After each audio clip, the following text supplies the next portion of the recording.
사람의 죄가 세상에 가득했을 때 하나님께서는 사람 지으심을 한탄하시고 이 세상을 홍수로 심판하셨습니다.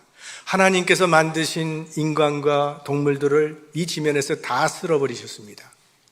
그런데 완전히 쓸어버리시지는 않으셨습니다. 노아와 그의 가족들, 그리고 모든 짐승들의 종자는 남겨두셨습니다. 그리고 그들로부터 다시 새롭게 시작하는 것이 오늘 본문의 내용입니다. 이것은 하나님의 속성을 우리에게 잘 나타내 주는 것인데, 하나님은 인간 세상이 타락하고 망가져도 포기하거나 버리지 아니하시고 다시 새롭게 창조하시는 분이라는 것을 우리에게 보여주고 있습니다. 그렇지 않다면 타락한 세상 그냥 심판해버리고 끝내버리실 것이지 왜 노아와 그의 가족들을 남겨두셨겠습니까? 우리가 구약 성경에 보면 하나님의 심판이 많이 나오는데, 그 하나님의 심판은 죄인들을 완전히 쓸어버리는 종말적 심판은 아닙니다. 하나님의 심판은 죄에 대한 심판인과 동시에 새로운 역사의 시작을 의미합니다. 그래서 심판 중에도 구원받는 사람을 택하셔서 그를 통해서 새로운 역사를 시작하게 하십니다. 히브리 민족이 애굽에서 멸종 위기에 처했죠. 바로 왕이 히브리 민족의 남자아이들은 다 죽여버리라는 명령을 내렸습니다. 히브리 민족의 그 씨를 말리는 정책을 펼친 거죠. 그런데 하나님은 그 히브리 민족을 다시 살려내시기 위해서 모세라고 하는 아기를 강물에 띄우시고 그를 애굽의 궁중에서 자라나게 하십니다. 그리고 그 모세를 통해서 멸종 위기에 처했던 이스라엘 백성들을 출애굽시키시고 가나안에서 다시 새로운 역사를 시작하게 하셨습니다. 자, 우리 하나님의 아들 예수 그리스도는 왜 오셨습니까? 그리고 언제 오셨습니까? 이 땅의 미움과 질병과 전쟁과 죽음과 고통과 절망으로 깜깜해진, 다 망가져버린 이 어두워진 세상에 소망의 빛으로 오셨습니다. 그래서 마태는 예수 그리스도에 대해서 이렇게 기록을 했습니다. 흑암에 앉은 백성이 큰 빛을 보았고 사망의 땅과 그늘에 앉은 자들에게 빛이 비치었도다. 예수님께서는 망가지고 또 망가져버린, 그래서 일어설 가능성조차 없어져버린 이 세상을 다시 새롭게 창조하시기 위해서 이 땅에 오신 분이라는 겁니다. 인간들이 다 망하고 끝났다고 생각하는 사건을 하나님은 새로운 시작으로 보신다는 겁니다. 모세는 한때 애국심이 불타올라서 자기 동족을 괴롭히는 애굽인을 때려 죽였다가 도망자 신사가 되었죠. 그래서 40년 동안 미디안 광야에서 양을 치는 목동 신세가 되어버렸습니다.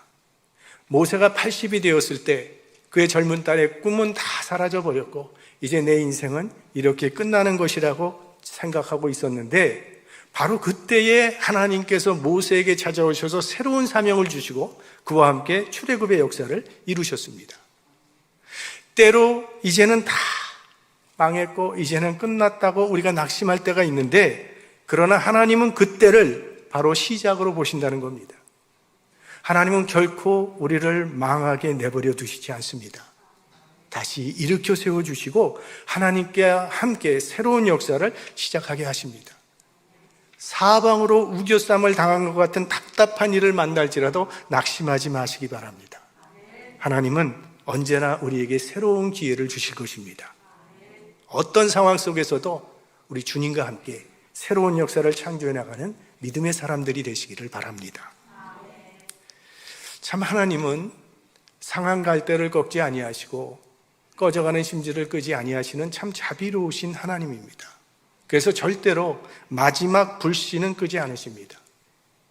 불은 이 불씨 하나만 잘 보관하고 있으면 언젠가는 큰 불꽃을 만들어낼 수가 있습니다.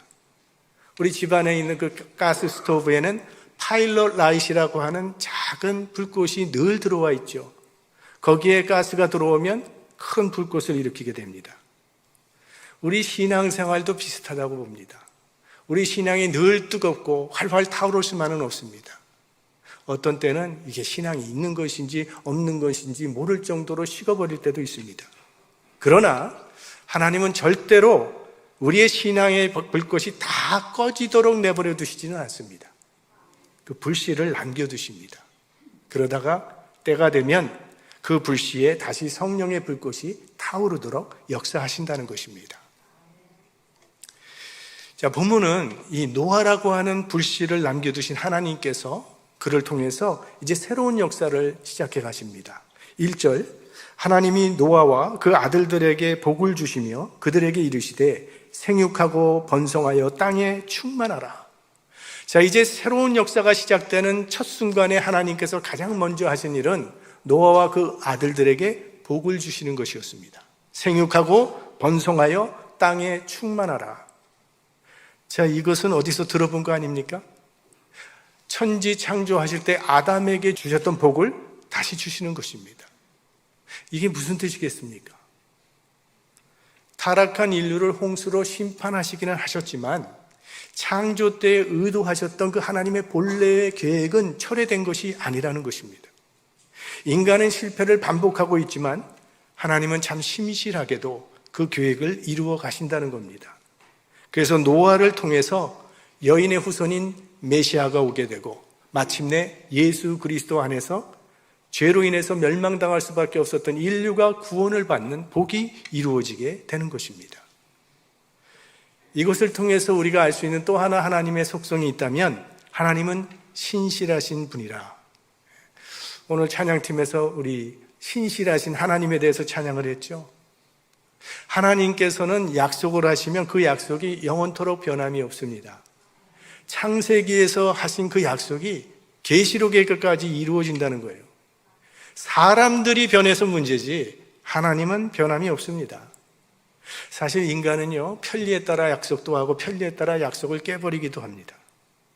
그러나 우리 하나님은 한번 약속하시면 반드시 지키시는 신실하신 하나님이라는 것이 성경의 말씀입니다.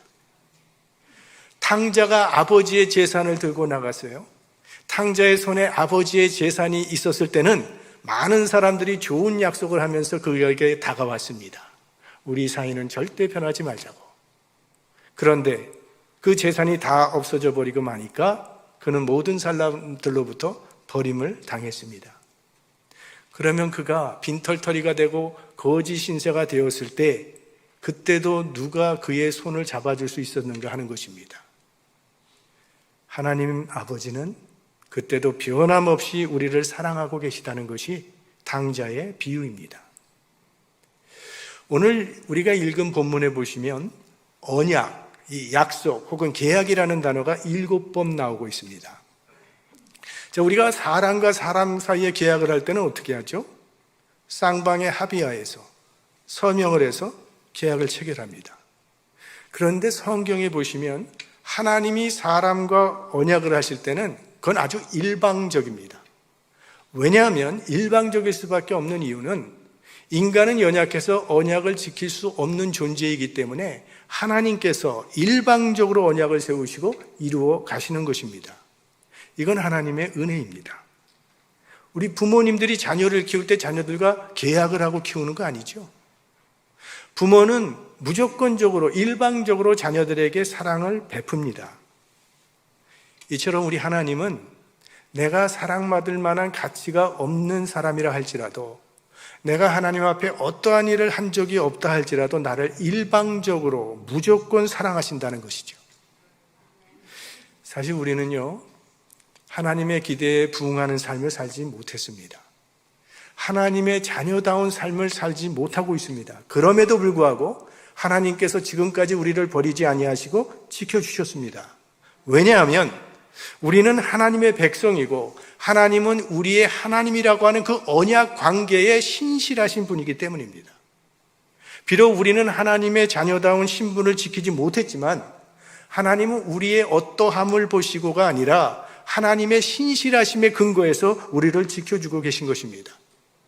지금까지 우리를 지켜주신 신실하신 그 하나님은 앞으로도 변함없이 우리와 함께 하시고 우리와 동행하시며 우리를 지켜주신다는 것입니다. 신실하시기 때문에. 자, 이제 생육하고 번성하라는 명령을 주실 때 지구상의 인구가 몇 명입니까? 겨우 8명입니다.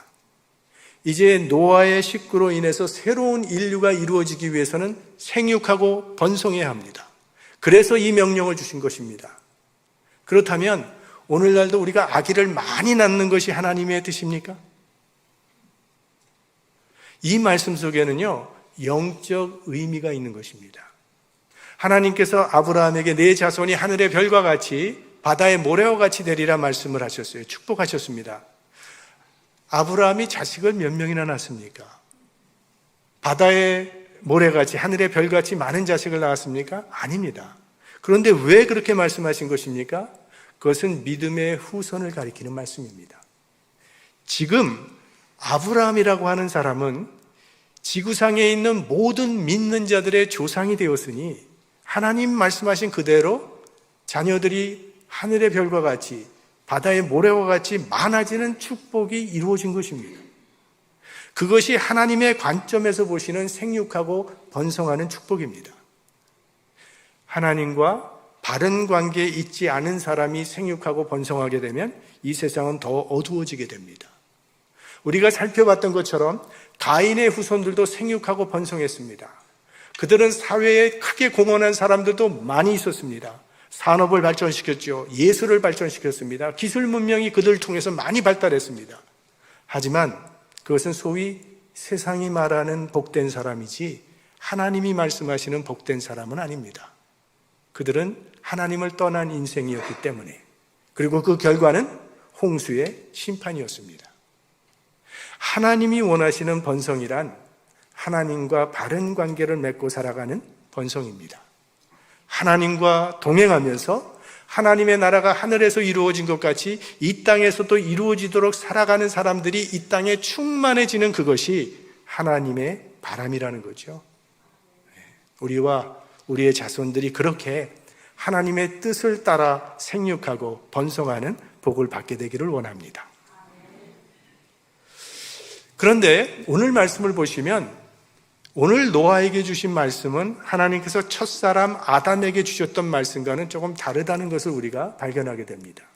2절 말씀에 보시면 땅의 모든 짐승과 공중의 모든 새와 땅에 기는 모든 것과 바다의 모든 고기가 너희를 두려워하며 너희를 무서워하리니 이들은 너희 속에 부치웠습니다. 이 긴장관계가 나타납니다. 두려움, 무서움. 하나님께서 짐승들에게 무섭고 두려워하는 인간을 두려워하는 마음을 주신 것은 인간을 해치지 못하도록 하기 위해서 그런 마음을 주셨다는 것인데, 하나님께서 태초의 천지를 창조하실 때는 인간과 동물은 서로 상생하는 관계였습니다. 죽고 죽이는 일이 없었습니다. 그냥 다 하나였습니다. 동물끼리도 서로 죽이거나 다투거나 하는 그런 일이 없었어요. 근데 죄로 말미암아 이 모든 관계에 균열이 생긴 겁니다. 하나님과 인간 사이에 균열이 생겼고, 인간과 인간 사이에 균열이 생겼고, 인간과 동물 사이, 동물과 동물 사이에 균열이 생긴 거예요. 그래서 이제는 서로 물고 싸우고 죽이는 관계로 변했습니다. 그러니까 인간의 죄로 말미암아 모든 피조물이 다 탄식하고 고통하는 그러한 저주에 떨어지게 됐다는 거죠. 우린 흔히 새소리를 들으면 야, 새가 노래한다라고 말을 하지만 그건 우리 입장에서 이야기하는 거지, 동물의 내면을 들여다보면 그거는 탄식입니다. 한번 생각을 해보세요. 여우가 토끼를 낚아채서 잡아먹을 거라고 하는 순간에 하늘에서 독수리가 갑자기 덮쳐서 여우를 잡아먹는다고 생각해 보세요. 가끔 보면 그 사슴들이 자기 잡아먹을 사자들을 경계하면서 아주 조심스럽게 물가에 가서 살피면서 조심조심 물을 먹는데, 그때 물속에서 악어가 튀어나와서 잡아먹지 않습니까? 동물의 세계에서 늘 일어나는 광경입니다. 그러니까 언제 어디서 어떻게 내가 잡혀먹을지 모르는 늘 불안한 삶이 동물의 삶입니다. 동물의 소원들이 있다면 서로 잡아먹지 않고도 살 수 있는 세상을 동물들은 소원할 것입니다. 그런데 성경은 그런 세상이 온다고 말을 합니다. 이사야 선지자가 그날에 대해서 말을 했어요.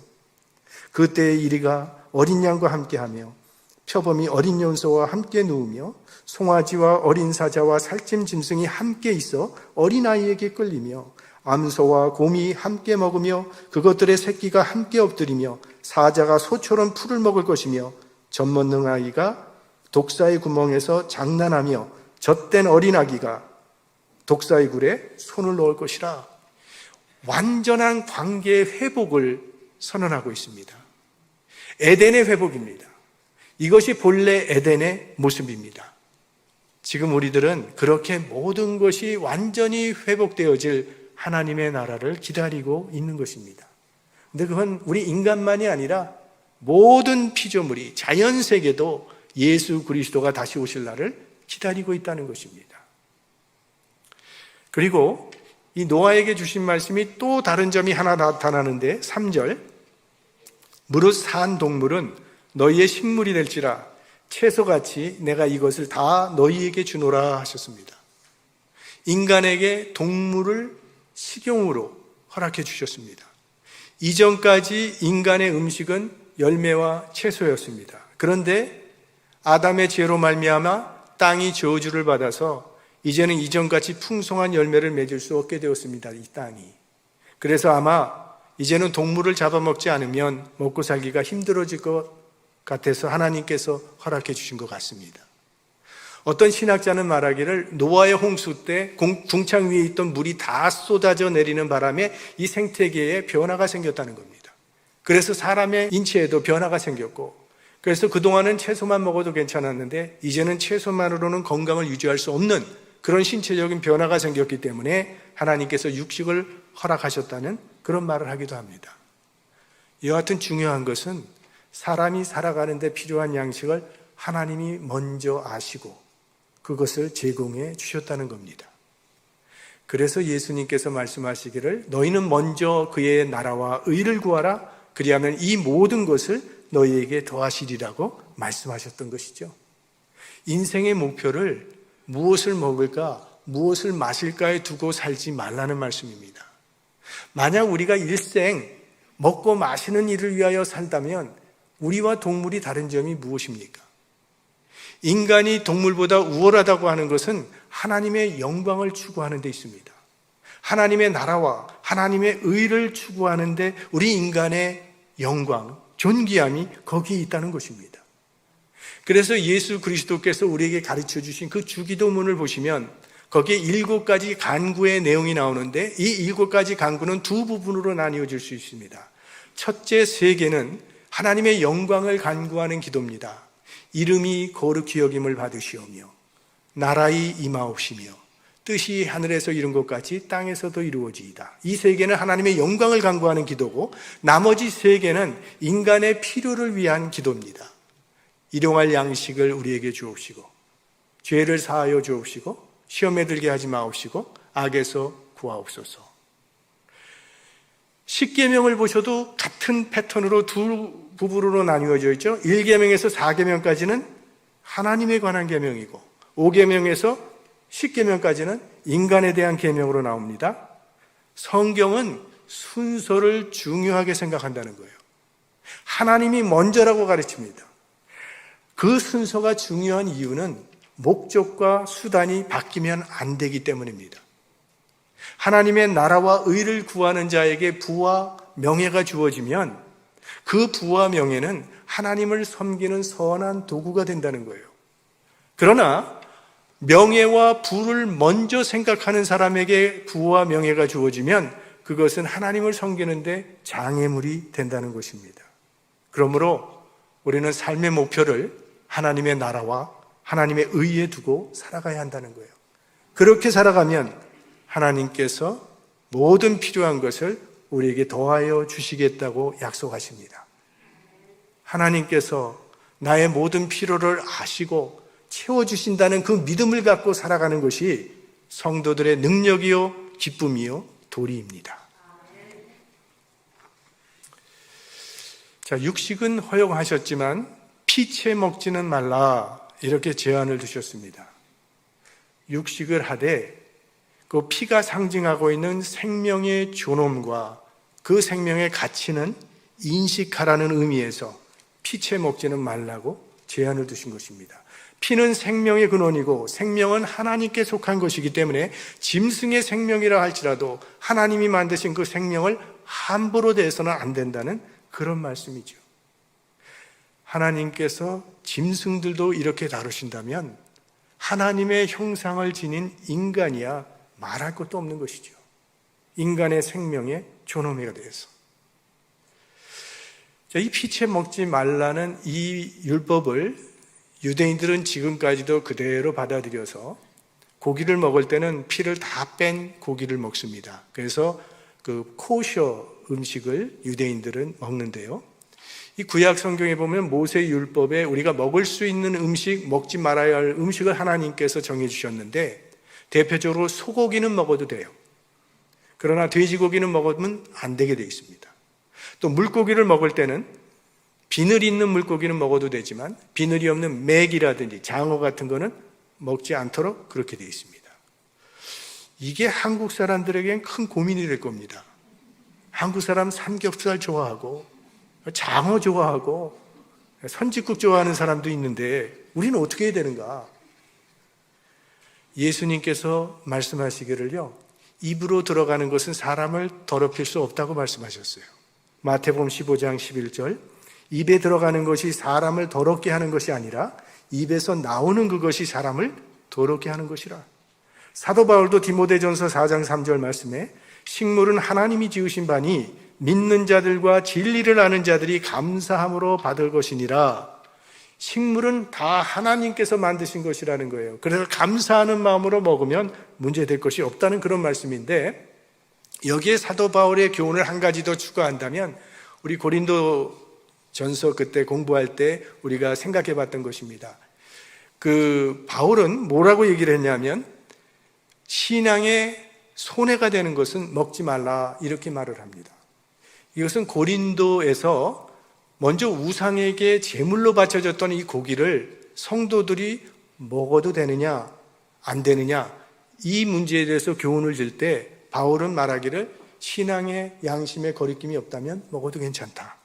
그러나 신앙의 양심에 거리낌이 있다면 먹지 말라 이렇게 이야기를 했어요.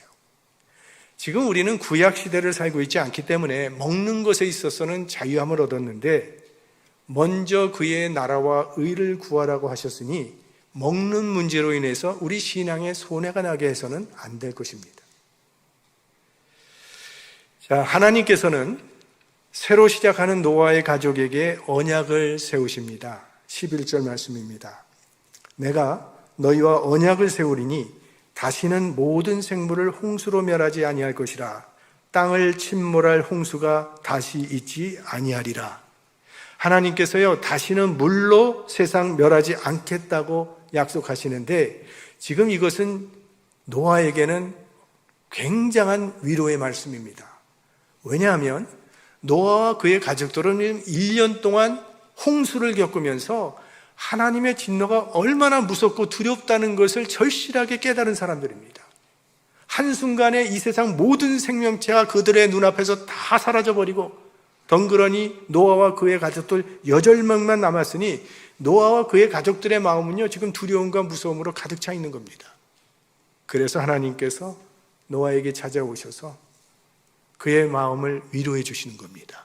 두려움을 없애주시고 마음의 평안을 얻도록 약속을 주시는 거예요. 내 다시는 물로 심판하지 않을 테니 안심하고 생육하고 번성하라. 다시 시작하라고 말씀하시는 것입니다. 성경 말씀에 보면 하나님께서 우리에게 가장 많이 명령하신 말씀이 뭔가 하면요, 사랑하라, 거룩하라 그런 게 아닙니다. 두려워하지 말랍니다. 365번 기록되어 있다고 합니다. 그 이유는 매일 한 번씩 꼭 들어야 하는 말이기 때문에 365번 적혀 있다 그렇게 말을 해요. 예수님께서 말씀하시기를 하나님께서 하늘에 계신 하나님 아버지께서 참새 한 마리까지도 보호하시는데 하물며 하나님의 자녀들 너희들을 보호하시지 아니하시겠느냐 이렇게 말씀하시는 이야기가 나와요.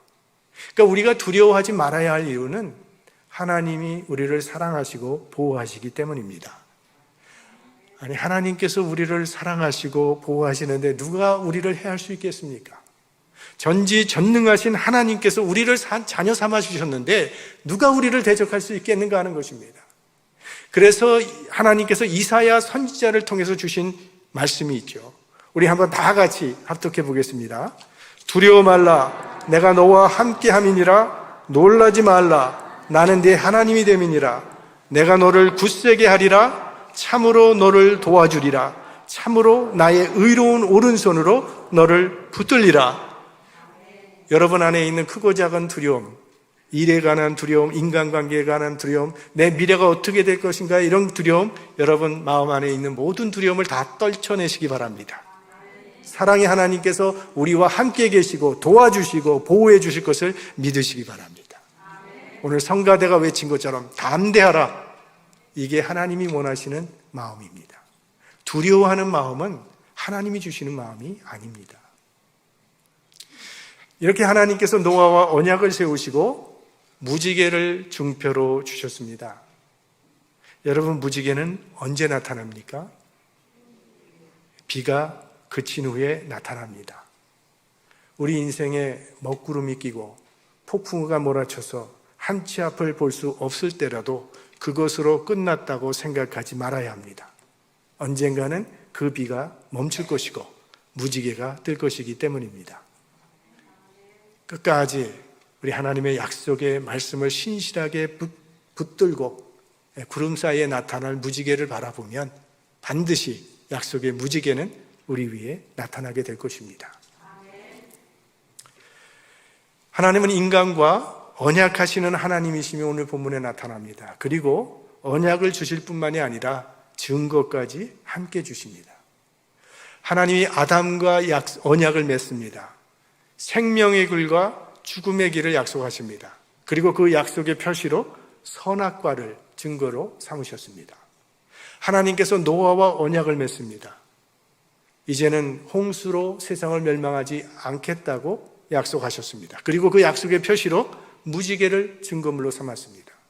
이제 하나님께서 아브라함과 약속을 맺으시는데 너는 믿음의 조상이 될 것이라고 하는 약속을 주시면서 그 언약의 증거로 할례를 증거물로 삼았습니다. 지금 하나님과 우리와의 새 언약의 증거는 예수 그리스도의 십자가입니다. 누구든지 예수를 믿기만 하면 멸망치 않고 영생을 얻는다는 약속, 그 약속을 피의 십자가로 보증하신 것입니다. 무지개로 증거를 삼은 그 언약도 확실한 언약이었다면 하나님의 아들 예수 그리스도의 피로 그 십자가로 맺은 언약이야말로 얼마나 더 확실한 언약이 되겠습니까? 하나님의 아들 예수 그리스도의 십자가를 통해서 우리를 구원하신 하나님께서 얼마나 더 언약에 신실하게 우리를 보호하시고 우리를 지켜주시겠습니까? 예수 그리스도 안에 있는 모든 약속은 하나님께서 반드시 이루어지게 하실 것입니다. 하나님의 약속을 믿으시고 하나님과 동행하면서 하나님의 뜻을 이 땅에 이루어드리는 믿음의 사람들이 되시기를 주의 이름으로 축원합니다. 성령의